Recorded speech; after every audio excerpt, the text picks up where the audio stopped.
Between 1995 and 1999, a young Nigerian immigrant would terrorize the elderly population of Blackpool, England.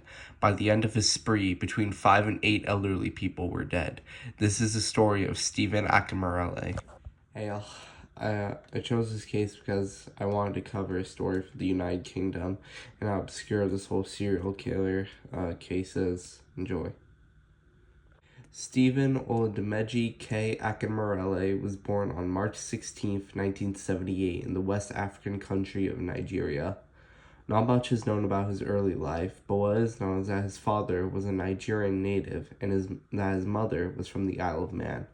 Stephen's parents separated when he was young, and his mother took him back to the Isle of Man when he was 10. They lived with his domineering grandmother, who had possibly instated Stephen's lair hatred for elderly people. Stephen was a troublemaker, as he would frequently have run-ins with the police, and when his grandmother scolded him, his gerontophobia grew, and he would soon snap. In May of 1995, Stephen would commit his first murder.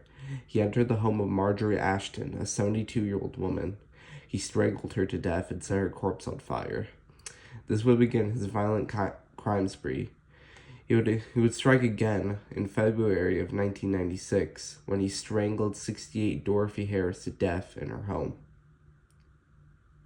Around the same time, Stephen relocated to Blackpool, Lancashire.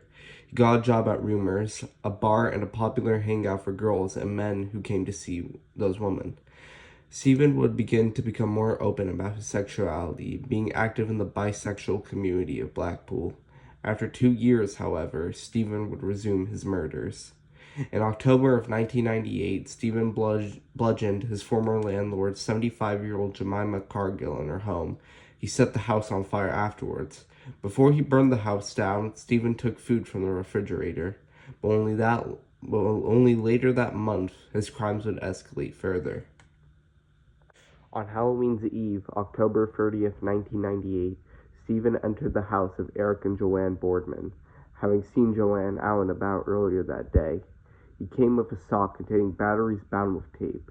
He strangled Joanne to death before beating Eric violently. Eric ended up fighting back against Stephen before being overpowered. Stephen then crushed Eric's neck with his leg before leaving the scene. The Boardmans were found by their daughter, Marilyn. It was after the Boardman's murders that it was realized a serial killer was active in Blackpool.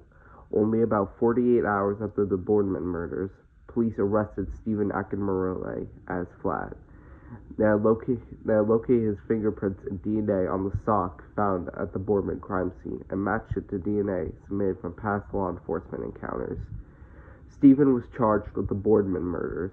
He would subsequently confess to his other murders in Blackpool and the Isle of Man, but refused to give any motive.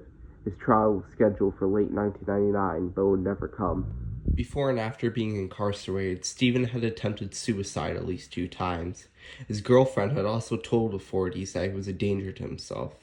On August 28th, 1999, Stephen Akinmurele hung himself in Manchester prison. He was found to have hanged himself from a window using a ligature. Police would find 2 suicide notes, the first of which read the following, quote, "I know it's not right always thinking like this, but it's always on my mind.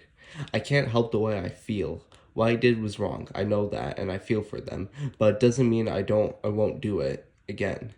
I'll keep having this feeling. I'm going mad because I can't take any more of this, and that's why I'm saying goodbye." The second note was towards his mother, quote, "I couldn't take it anymore of the feeling how I do now, always wanting to kill." With that, the story of Stephen Akinmurele was over. He had committed at least 5 murders, although his total kill count may be up to 8. Despite this, he has been mostly forgotten due to media attention focusing more on the crimes of Harold Shipman at the time. Since Stephen died before a trial began, this also prevented media coverage of a trial, which could have given him more recognition. Aside from recognition, Stephen's crimes cannot be undone, and at least 5 people were unable to enjoy the rest of their lives due to his violence. That's it on this video for today. If you like this video, please like and subscribe. Goodbye and stay safe.